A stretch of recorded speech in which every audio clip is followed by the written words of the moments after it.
Okay, I just wanted to show you guys a fun little example project here with the shadowing and a few other fun little effects that we'll take a look at a bit closer when we actually publish it. But you can see even here just in the development environment, you'll notice that a shadow is being cast differently based on the position of the Earth relative to the sun, and you've got a light node in here that's making that happen. And let's click on the light actually first. We can take a look at the lighting mask property set over here that is set to 1, and then for our little buddy the Earth, we've got let's see, where is it? The lighting mask is set to 1, so that means it's going to be affected by that light in proximity to it, and you can see it's dark over here. And then there's actually a shadow cast too, so you don't necessarily have to have the shadow getting cast on it. You can set that to 0, but if I put that up at 1, you can see it's obviously got a fun little shadow cast.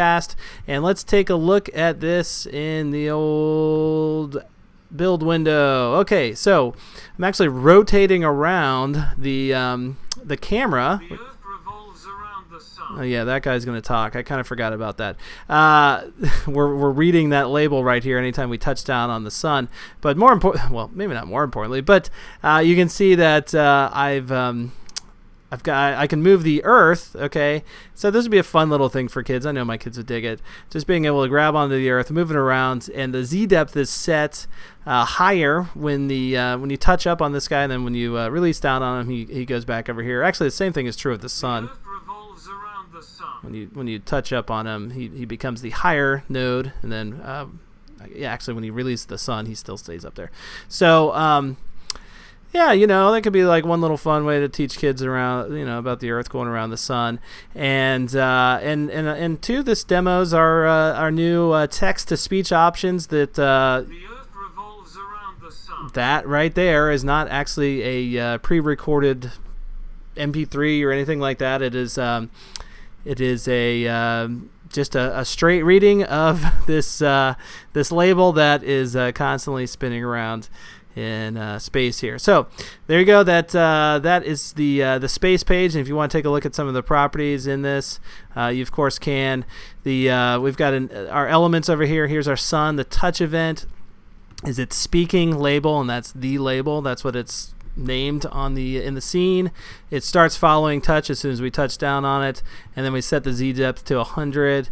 And then for the touch up event, which means that when you release your finger from the screen, everybody stops following the touch. Really, that's kind of unnecessary, because at that point the sun is not following touch because nobody's touching the screen, but that's okay. Z depth, and that's set to 0, and the Earth does really just the same thing. You can see touch events start following touch. In our settings over here, we've got this at Great Britain for the voice. You can change your accents. I've got a whole other video about that. Of course, I'll document it as well.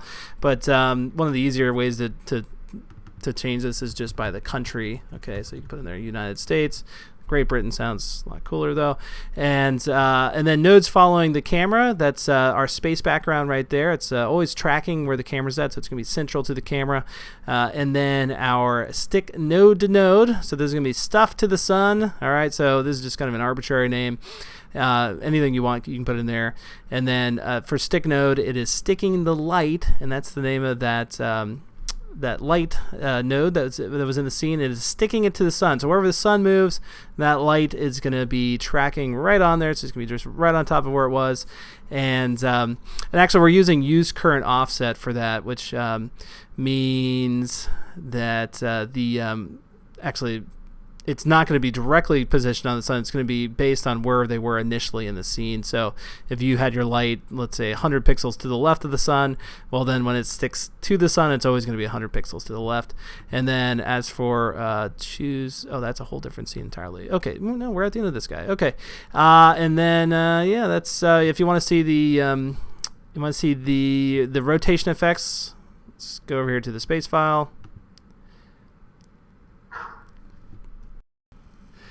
All right, so you're looking at the scene file here, and I've got the timeline open. You can see that I've got a rotate action, which you can just drag out from the object panel over here, and set as you like. The duration for the space background is set to 40, and it's rotating 300 degrees.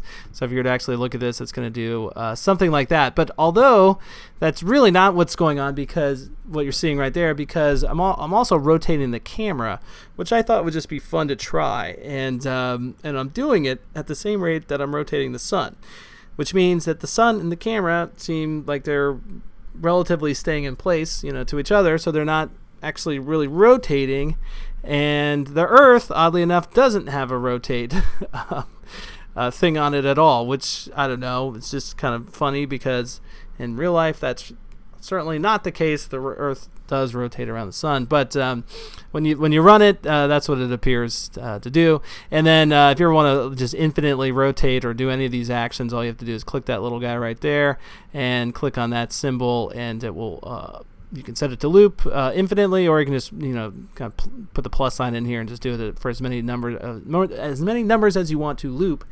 And like many of our files, I've got a separate camera for the iPad and the iPhone, and if I was able to select the one for the phone, it's kind of tucked behind that other one. You can always go over here and just kind of forcibly grab it.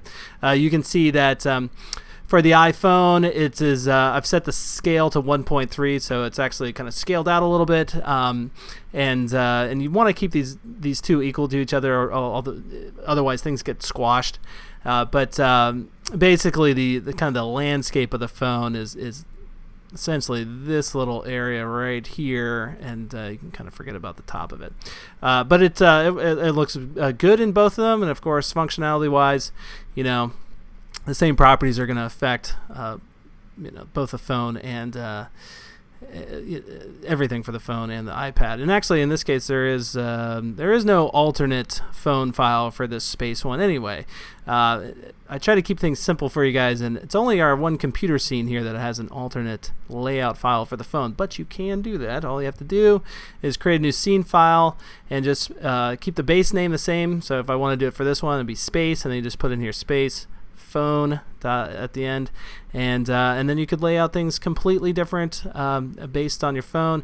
If you were going to do that, what you'd want to do is set the size of it to be 736 by 414, so the size of the scene is actually set up for the phone, and it'll scale down appropriately for the various other iPhone devices. 736 by 414 is the point size of the iPhone 6 Plus.